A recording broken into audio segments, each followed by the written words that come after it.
William, that was more dramatic than you might have liked, but how pleased to get through?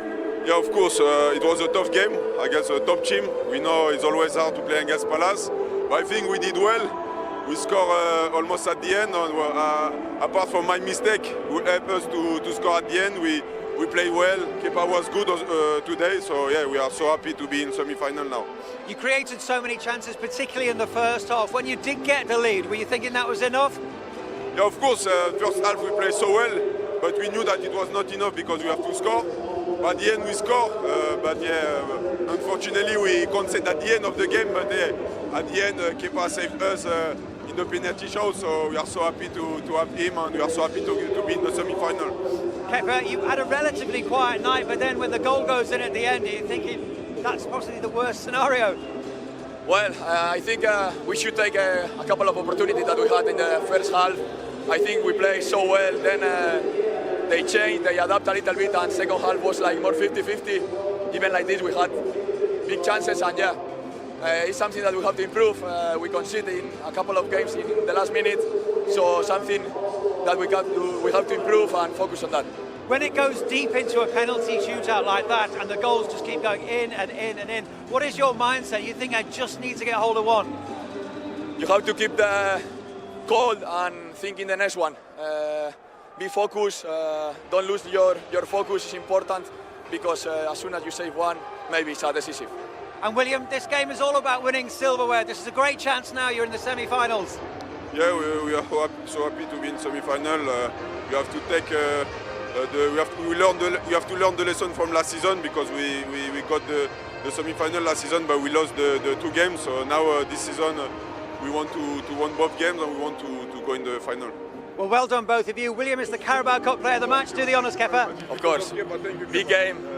Beast. Yeah. Thank you, my guy. It's as much relief as it is anything else, isn't it? And relief because they found themselves into the semi-finals. This is how it's gone with regards to how we're going to see these teams line up. The quarter-finals with Chelsea beating Cardiff, Manchester City beating Brentford, Newcastle beating Fulham, and then 8-7 on penalties tonight. Arsenal beating Crystal Palace. This is what it means for January, and then obviously into February. Newcastle, Man City, January the 13th. January the 14th, Chelsea against Arsenal. Second legs, February the 3rd, Arsenal, Chelsea. And obviously the reverse on February the 4th, Man City, Newcastle, all on Sky Sports, of course. Kel, captain for the night. What a way for Arsenal to win it in the end. Yeah, unbelievable. More complicated than it should be, to be honest. First half, amazing first half. Many chances. I think the team deserved to win comfortably today. But this is football. This is why football is so great, and everyone loves it. So yeah, now in penalties, but a win is a win, and we're in the semi-finals, so really happy. Yeah, how pleased are you as well for your standing goalkeeper, second goalkeeper, Kepa? Yeah, so pleased. I mean, he deserves it. He's a very good guy, hard worker. Every training session giving his best, supporting everyone, and he's a really nice guy. So yeah, very happy for him. Yeah, in this competition 3 years ago, he played in a final and missed the decisive penalty in this competition. So that'll mean a lot to him. Yeah, I'm sure of it. Many penalties, and the decisive one, the last one, he saves it. Now he feels part of the team. I mean, this shows that everyone in this team has their time and they play a role, and today was him that saved us, so really happy. Is the frustration that you had to win it the hard way, though, that you couldn't finish some of those great chances? Yeah, of course. I mean, this is the highest level, and obviously if you keep missing chances, they'll have the chance as well. And we have to learn from mistakes. Obviously, we all want to score. Maybe it's I don't know, having more focus or being more accurate. But to be fair, at the end of the game, we cannot concede that free kick. We cannot concede those throw-ins. We have to be a much more composed team, mature team, and handle the last minutes in a better way. 5 games before you play the semi-final, but it'll be Chelsea over 2 legs for you. Yeah, big game, massive game, hard opponent. I mean, didn't matter who we played. Everyone is really good team. So yeah, focus now on the next game, and we'll see in the semi-finals Chelsea. Breathless stuff tonight, but well done. Thank you very much. Breathless stuff indeed. And the quality of penalties in. Yeah. We should say something about that. I think still we think, oh, there'll be a few misses. Yeah. And neither goalkeeper got anywhere near any of them until the last one. No, it's a very high standard. The penalties were very good.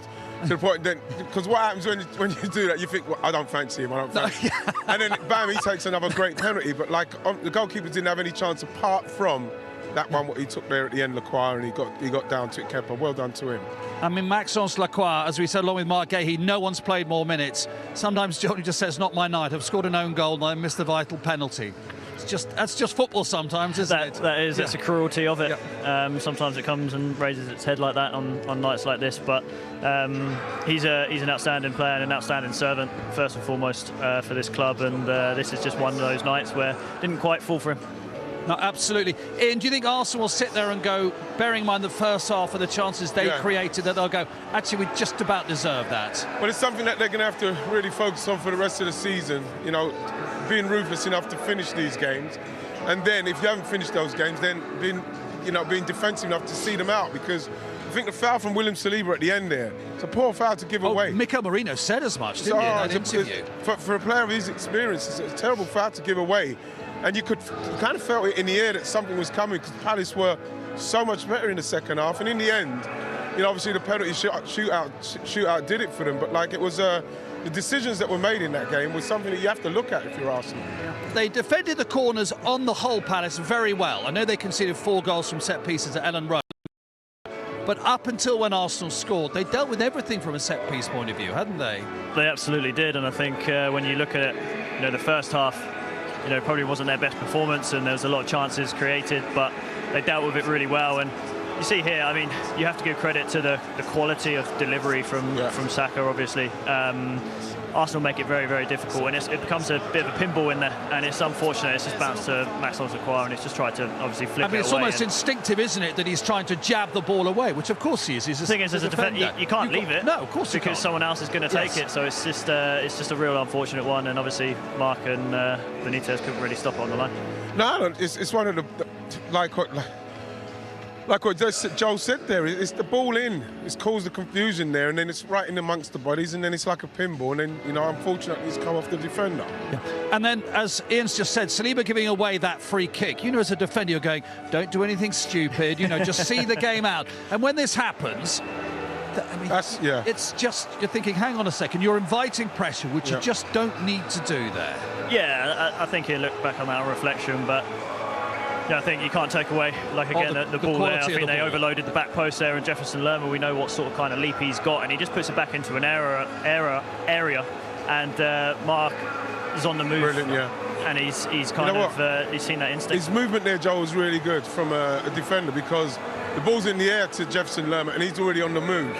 And tapping, that's the kind of movement that a forward would be doing. Your front foot, aren't you? That's exactly right. You're moving while everyone else is standing still. And the beauty of football will, if we come back in 100 years' time, will be in the scoring system. No matter how many chances Arsenal created, they only scored 1. Yeah. They were only 1 behind Palace. That was their first shot on target. That's the beauty of the game, isn't it? You just know you're always still in the game. Yeah, that's the thing. And I think always at 1-0, it's such a tough scoreline, because there is always that chance. And we spoke about it time and time again last season. You know, the manager spoke and said, we will create chances. There are opportunities. It's about capitalising on them. And tonight, they've done that to get themselves back level, and obviously couldn't quite go on to win on pens. In the end, I thought Arsenal's first half performance, with the goals that they should have scored, chances they created, I think they deserve the game overall. Overall, they'll play Chelsea